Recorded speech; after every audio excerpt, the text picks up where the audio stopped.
business mafuta ne gold. Kakati President Trump asanga wasigaddewo kakeke katono. Ajja alaba nako kagenda oba kitegeera. So it is understandable in such a way that also kano protecting ensobi zo noziteekene ebbali. Abantu ensi zonna ziri mu nsobi. Waliwo ka video ke nakuweereza Barista Timo akamwami ani Mutamaguzi gye yatambudde.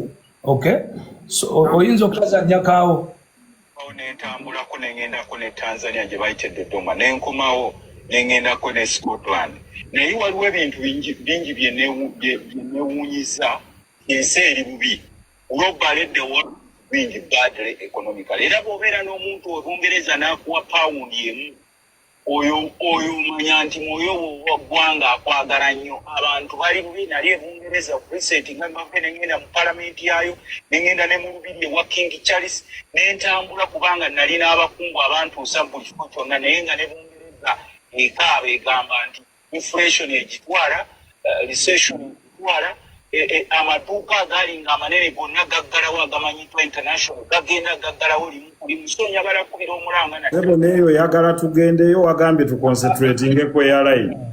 Nsereko.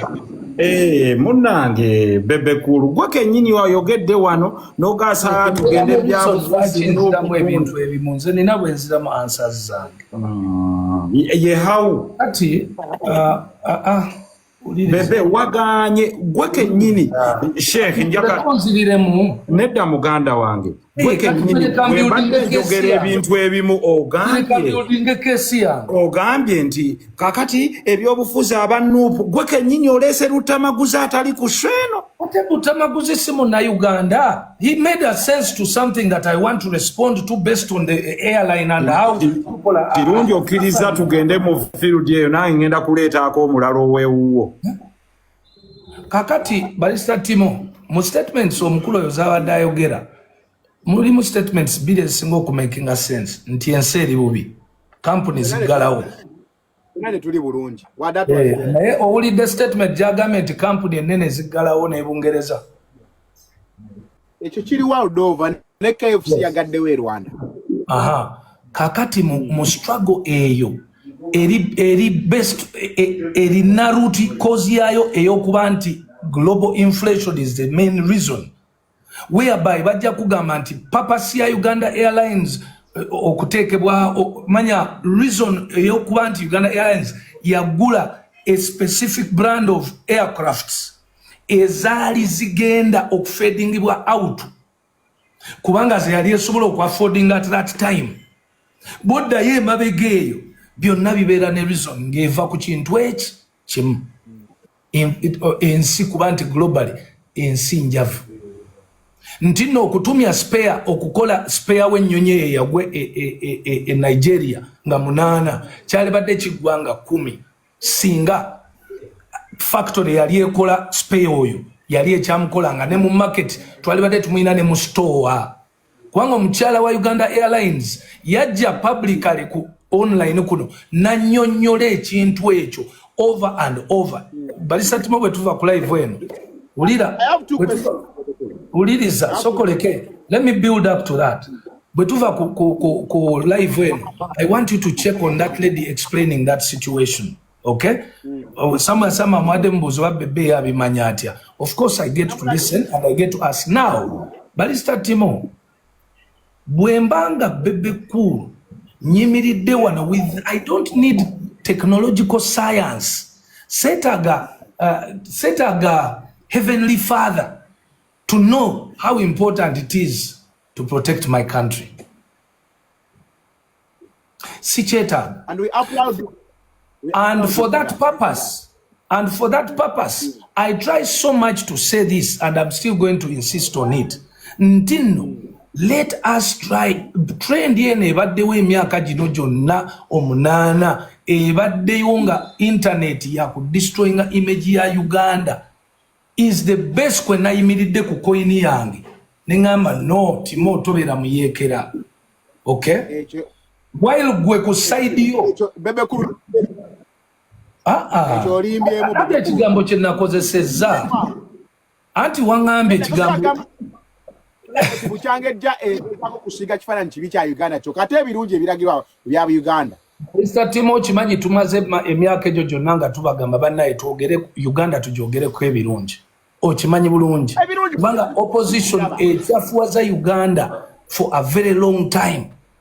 It is painful to see such a beautiful country nga olwokuba omuntu tawagira Museveni, all he has to do is to talk trash about the country, yet Uganda is going to stay there even after Museveni. So for me as an individual nkugamba ntino, yes we can do that, but let's do it protecting the brand Uganda. So Uganda Airlines is Uganda. So gochita patriotism mu luzungu, but the wider face of it is very simple. Era mmanyi mukimanyi mu mitima gyammwe. You know Timo, otherwise we wouldn't be on this live. Of course we are here discussing. Timo, let us call for accountability. Naye bannange ensi yaffe tusooke tugitule. Nze nkuwadde examples zonna zoyagala, nkuweeredde mu Banigeria, nkuwadde mu bazungu. Okay, bwera omanyi lwaki kati ogenda ku American Embassy bakusaba pages zo. Buli eyali ayogedde ekibi ku America tasobola kufuna visa. Buli balisa Timo ndi mutuufu oba mukyanga? Oli mutuufu nange ffenna tuzisaba meeting, but I have two questions. Ojja kunyamba before Honorable Nsereko come in. Ekisooka lwaki yala Honorable akulira Uganda Airlines owayo lwaki always yagala okwetwala nti ye face erina okwogera Uganda Airlines erina abantu ayidukanizwa kola PR na kwogera mu mawulire ekyo kimu double school leader bamutulachi ya bamutulachi omukyalo oyo eva yavayo okuwa kyekiba kigenda maaso. I don't think that's right. Another thing, wetubanga ennyonyi tulina ennyonyi mukaaga ng'ennyonyi ze tulina ntono, why do we go for big expensive routes ekifo ky'oconcentratinga ku routes ennyangu ze tusobola okukola neza routes ennyangu? Kankuddemu mangu ebyo ebibiri kambikuddemu mangu. First and foremost sijja kumuddiramu lwaki because ffe tetumanyi obligations eziri contractual ng'omukozi. So tutwamulinge tuleme kwefuula bagezi nnyo nti ffe tumanyi obligations ze zalina okukola ng'omuntu. Ekyo tetuli mu ndagaano ye. That's number one. Number two, nekyobuziza ekya technical reasoning why someone would opt for certain flights. Ekyo nakyo kiri technical business by those who understand about creating abagamba tukole ennyonyi eno tugikole mu business ejja kukola ssente bweti ne bweti. Era ekyo nja kikudamu kugambe nti between me and you tubeera oblivion ekyo abaweebwa omukisa okukola omulimu ogwo n'aba approvinga flights ezo routes ezo be bamanyi. So that I cannot answer. Njagala kubeera hoko for only another maybe 15 minutes so okugenda okufuna lunch but njagala tufune mwami Nsereko then to conclude nge kasita twakiriziganyiza ku bintu ebisinga okubeera basic. One, njagala tukiriziganye nti Uganda tugikulembeza because yo egenda kusigalawo after us nga tuvuddewo kyovulaba nti nkirekedeko ekyo. Then don't think that I'm saying don't blame institutions. No, institutions nze Museveni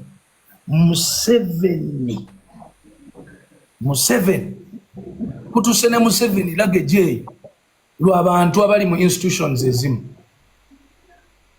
naye ekyo tekijja kunzijjako point ya kugamba nti no okay still Uganda erina okusigalayo kati gwali mu institution answer your case.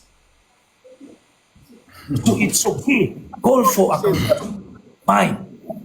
So let them use their offices wisely. Kakati mwami Sali Uganda Airlines twagigulira ennyonyi 7 nga bw'oyogedde nga kuzzo kuliko ziri Bombardier CRJ7 long range 900 ezigenda wane Nairobi, Dar es Salaam, ezigenda Johannesburg. The instant eyavuddeko kino kyonna ng'oggyeko ebirala ye instance ya Airbus ezibadde zigenda okugenda ku long overhaul routes ezo okitegedde. One, whereas wabaddewo routine maintenance eya software ebaddewo ku buli nnyonyi zonna eza Airbus, it takes 1 to 3 days. Okulaga nti we are patriotic. Parliament ya Uganda on the 9th of December twayongedde Uganda Airlines 422 billion shillings ogenda okugulayo ennyonyi endala 7. Yes, I'm telling you. In the supplementary budget that was passed on the 9th of December, this very year, etanagwako. So I wanted 422 billion. So that will be a total of 14 aircraft. We presume. Our argument amukufe yabadde without going into management issues, nti let them go for wet leases. Wet leases of these aircrafts. Mukifo kyogenda okugula kubanga bw'oba oliizinze kiba very clear nti oli bw'aba talina spare amumaintaininga omuggyako bujja leasing contract n'ogiwa omulala. And this was the argument ab initio. Starting airlines eziri budget airlines nga Uganda Airlines, you start by leasing. And this we can talk about. The issue mwami Moses yalemeddwa okuddamu is the question of the how. Kyova olaba ekifaananyi kisigadde kiringalinga. Don't worry. Ya agamba nti the how nti tutuule wano bwe tuba tutudde twogere ku bulungi bwa Uganda. We've been here talking about mwami Bebe Kulu. I don't know whether you've been following my programs. Nekungu nagambye for the first time in history ya Uganda since the year 2000 bakagulawo 4,950 factories. Sigwa tutumye okwogera ekyo. We are putting Uganda on top because ebiri manifested mu bikolebwa. Era teri gwogenda kutuma wano kuwaana Hoima Stadium kubanga yakolebwa mu butuufu. Ne teri agenda kusasula tiketi ye. Mwami Sali mpola mpola tofaayo. Tofaayo, you'll come back. You don't have to worry about it. Don't get agitated because this is my opinion. Tugeze ne mu music oyinza okuyimba owuwo omulala n'ayimba omulala. Ekirungi oli mu mute. So, muleke ayombereyo. Mwami Sali twagala okugumya nga teweani muting ojja kwonoona show. Saakuyingiridde wagambye nti toyagala programu efuuke nga yakatale. Naye ate mu misleadinga. No. Kakati bw'oba oyagala ekyo nange nsobola okikola kubanga you have no singular right okuimposinga your view ku zange. Kubanga wangambye ensirike. Wanga ensirike n'ensirika. Nenkusaamu ekitiibwa. Anti kakati gwe ni opinion olowooza nze nkumisiriidinga kakati kankuweyo ekyokulabirako kimu. Omwami omu yali talaba nga waliwo amukulembera abeeko gy'alaga. Otiddeyo bw'amanyira okubuzaabuza bano balowooze nti Nsereko. Kale kankuyambe na kano. Osanga kanaakugiramu ekyokumanya. Okimanyi nti you're being unfair to me. Twayimbanga ffenna nti mu bantu abasinga okumanya Nsereko Bebe Kulu comes number 1. Anti kakati Bebe Kulu mbadde nsaba onzikirize entambuze ensonga yange bwe nakukkiriza. Ate kankusingiirira ku kino. Lwali lumu wulira Bebe Kulu waliwo looya n'omusawo. Kakati looya yajja ng'agamba omusawo nti omusawo yateekayo akapande akagamba nti nze mponya buli bulwadde. Bwe naaba sikuwonyeza bulwadde obwo nkusasula $1,000. Tebwali butyo nga looya ajjanga agakaŋŋende endi ezoono. Looya bwe yajjanga amugamba nti sebo musawo nti ye nduuzinze sensi yange ey'okutesitinga. Omusawo ng'amugamba okakasa ti n'amugamba obwo obulwadde mbubujjanjaba. Omusawo kyava atabula kaamulali mu kikopo n'amumuteera mu kyayi n'amumuwa. Looya n'akuba enduulu n'aga waawe kaamulali nga mungi. Omusawo n'amugaa kitegeeza obwo obulwadde mbuwonyezza otesitinze kaamulali. N'amugaa nsasula ssente zange n'amusasula. N'akomawo ogwokubiri. Looya n'agamba ziriya ziridde naye zino tajja zirya. Akomawo n'amugaa nti sebo musawo nti ye kakati ate mpulira nti ye ndabika nti ye sikyasobolera ddala kujjukira sensi yange of memory envuddeko bwali bwe butyo ng'omusawo aleeta ekikopo kye yatabuliddemu kaamulali oli nga looya yakubirawo enduulu tompa oyo nga gwe wampa luli n'amugamba obwo obulwadde mbuvuunudde kubanga kitegeeza osobola okujjukira n'amugamba ssente zange kakati looya kye yakola n'agenda n'apangisaayo ejje n'agenda n'agamba omusajja tye tugende babiri tye naye njagala mufera mugambe nti kakati sisobola sensi yange ng'oggyeko eya memore kakati amaaso gange gazibye omusawo teyali mubi n'amugamba nti kituufu guno olabika ompangudde kakati omusawo yali amusuubizanga $100 n'amuwaako 2 looya n'atenduka n'amugamba nedda ssebo kano mpaddeko 2 n'aga n'okulaba olaba kitegeeza mpa ssente zange kakati Bebe Cool buli gyendaga ndaba obumbujja obuukabuuka kiki kakati Nsereko kitegeeza okkiriza nti sinza amisiriidinga okkiriza nti gwe kennyini gwabadde tannamatiza nsonga Uganda Airlines wayingidde conversation eno Uganda Airlines without you knowing exactly what brought us here ekyatulese wano kwanjulire briefly amalirize eddakiika zange 5 nga tonyingirira nkuleke onyonyola abantu kyekyakuleese teriiyo alina monopoli wuliriza anti posigo yatwogere nga byewadde toyagala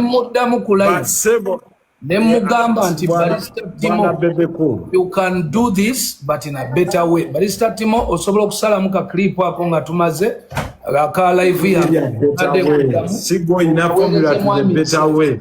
Bukawereza mwami Nsereko, probably he would have been a bit more prepared about exactly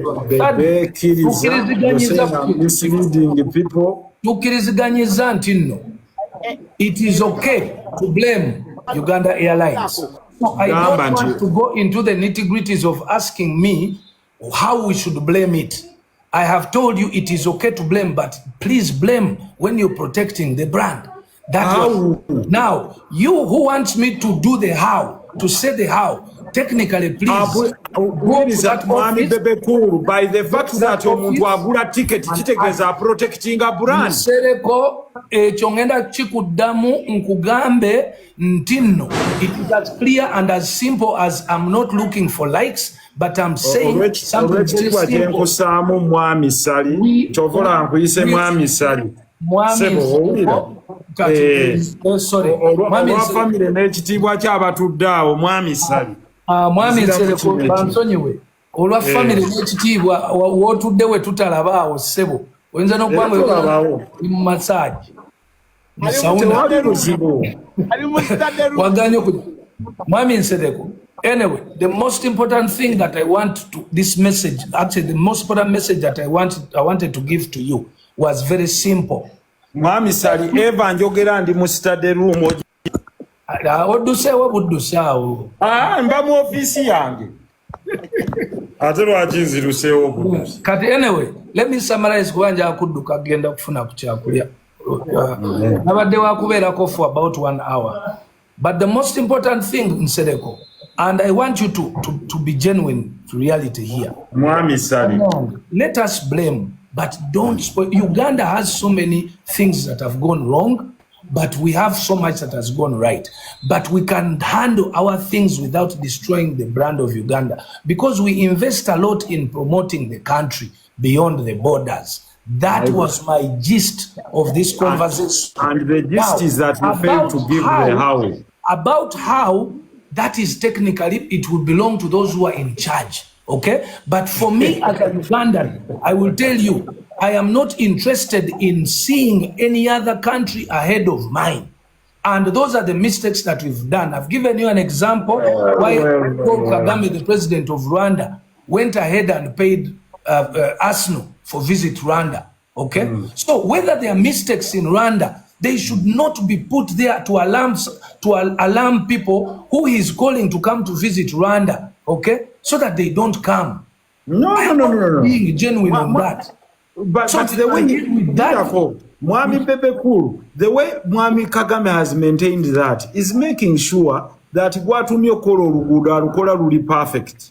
Gwatumye okuddukanya ennyonyi agidukanya eri perfect. Kikugamba bugambi. Because Uganda, you're referring to him in a half-baked way. Lwaki tomureferring ako? Even as a Uganda, I have learned that Rwanda is not a country that you will just talk negative about. So even if you try to challenge me about roads in Rwanda, about issues, they have their issues. They have them. But I have been taught by the country of Rwanda and the president that, hey, don't talk about my country. But no, but we are Uganda. So please don't proliferate Rwanda here. We are Uganda and we are Ugandans. We are from a different fabric. So we will destroy our country because no, we will not destroy our country, but we are Ugandans, they are Rwandans. Listen, we respect them. Mwami Sali, we respect the Republic of Rwanda. How they want to manage their society is up to them. How we want to manage Uganda is a way we shall decide. Not anyone to tell us to compare how Rwanda is being run. No.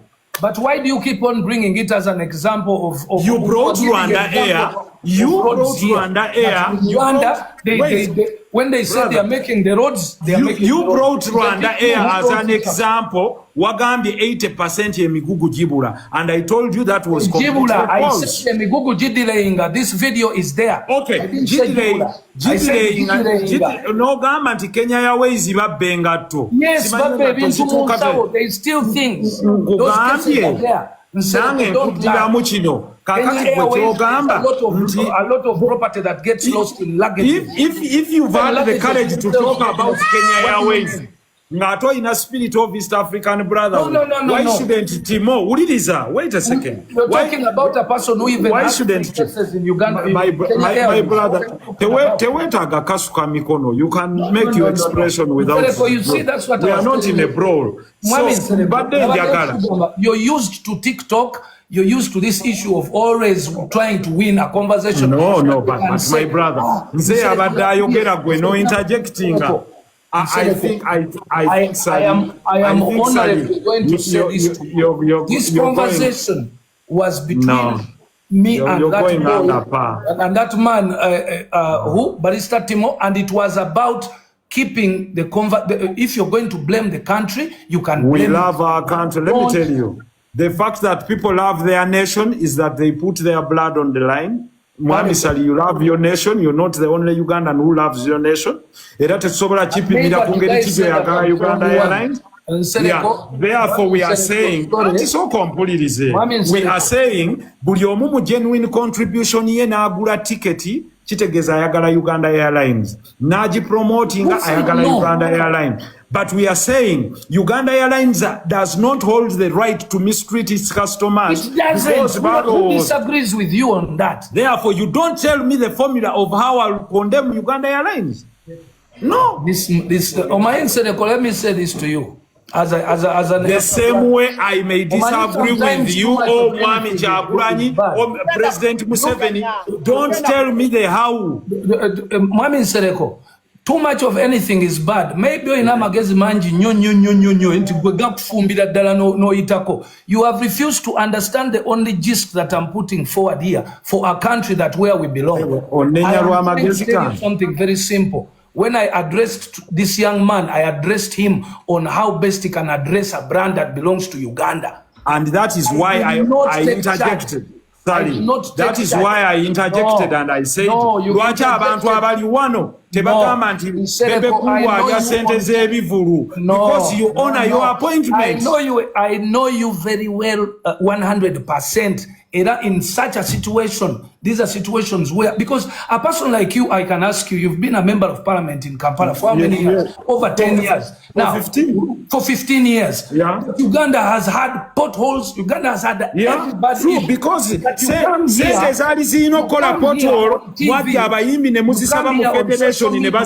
no one has ever questioned you about based on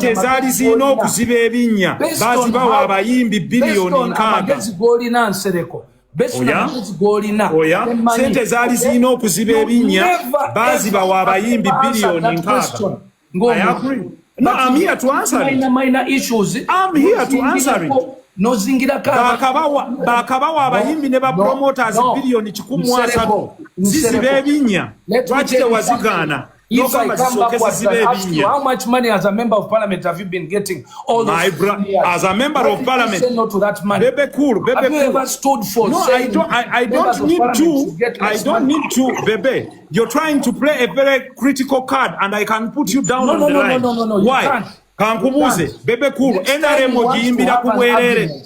Do you sing for free? Lwaki osaba sente okuyimbira NRM? Simple as this. Lwaki togamba since you're patriotic olaba ebirungi byekoze abayimbi bayimbire bwerere? The gist of its base, where it came from. Don't come onto a conversation. Do not go into that line. You're trying to scratch where you cannot. I'm telling you, this is not about winning. Ogamba nti oyagala obikolere bwerere. Lwaki tovaayo n'ogamba since NRM ekoledde ebirungi byerere? You will sing for nothing. Likes. Even coming up to say that, yes, guys, let's protect the brand Uganda. There is nothing we are going to protect in Ekola Bicham. Have you had anyone? No, sorry. You can blame Airlines, but protect it's not brand. going to be a shouting match, but I'm going to tell you one thing, my brother. I want you to understand it. You understand Nsereko, until when you understand the gist of the basis my brother, of this conversation. The how. The basis of this conversation was very simple. This is not an intellectual discussion. You're trying to run away from an intellectual discussion. You made it an intellectual discussion. And then you how. Sali, togenda kubuulira abantu bano on how they should ask for their money ku ngeri ki gye bazikozesa aba Uganda Airlines. Teri atambulira bwerere. Someone pays for a ticket, you owe him a duty of care. I am again going to tell you that those answers are yes and true, and they are meant for Uganda Airlines. But when you're addressing Uganda Airlines... Why are you here? Please. Why are you here? Are you a spokesperson of Uganda Airlines? Who called you? Who called you? Meant for me and him. Live, not the host of the live. Asking me why I'm here. Bebe cool. You're asking me why I'm here. Lwaki sikubuuza. Tuvudde ku mulamwa. Kakati Nsereko ndoza kati ndoza tontegera bulungi. Mwami Sali. Eno live sebo nagitegese na Timothy. Wagitegese kati kwe ndio badde oteesa otya. Kati nze wendi. Nsereko kubeera kuno obamuwane nti nze seetaaga bampaane Bebe cool. Is that the reason why you member of parliament kuda ku TikTok? Bebe, I don't belittle you. I don't think I want to. Listen, my brother. I think you're trying to go off the track. But if you forego, I decided to retire on my own. Bobo yakala nawe no. Umanyi bulungi nnyo where we have come from bimusajja mukaya. I know you very well. Naine bwono kaya. But kaya na essence. Togenda kaya na without sense. Gamba takaya na sense. Sense chigwe boyinanga you're no longer a member of parliament. But I'm a member of parliament. Oloza lwaki bakujayo bannakampala. Linda kankubuuza. Senseless. Linda ko katono fine Bebe, who is the member? Bebe, let's go slow. Who is the member of parliament of Kampala? Oloza lwaki bakujayo. Kibuuza omwana waawo kuba manya asobola okiddamu. Why aren't you in any party? Ani MP wa Kampala. Why do you think you are even dropped from Jamu, no worries. Because you always want people to think Bebe, this is where I want you. The conversation about the genuine. Ani MP wa Kampala. Come and win likes. Bebe, ani MP wa Kampala. You can shout. Responsibility onajijja wabwe omuntu omukulu okubeera kaawo n'ogamba. Bebe, let me tell you, if you want to go into intellectualism, you're losing this battle. And I think you as a person you've lost the battle because this is factual. How long does a person don't tell me about any brand. Patriotism is the most important thing for any country. How do you end up twisting a conversation? Bebe, you're just ranting. You're just ranting. I think you're just ranting. You're not being logical. No, Nsereko, stop it. When you come on the internet, you have no right to tell anyone to stop anything. On your page, you can take that authority. But this is not your page. Question when it comes to you, we have a lot. This is not your page. Is it your page? Is it your page? Is it your page? You run into pregnant silence because you cannot out-reason someone based on facts and sense. Bebona akanga loza izo kanga simanyo mpise wa chapati mwesobola bano bodduka n'okanga ampise wa chapati bano abasika chapati ab'ekikomando nti ajja kanga abantu badduke.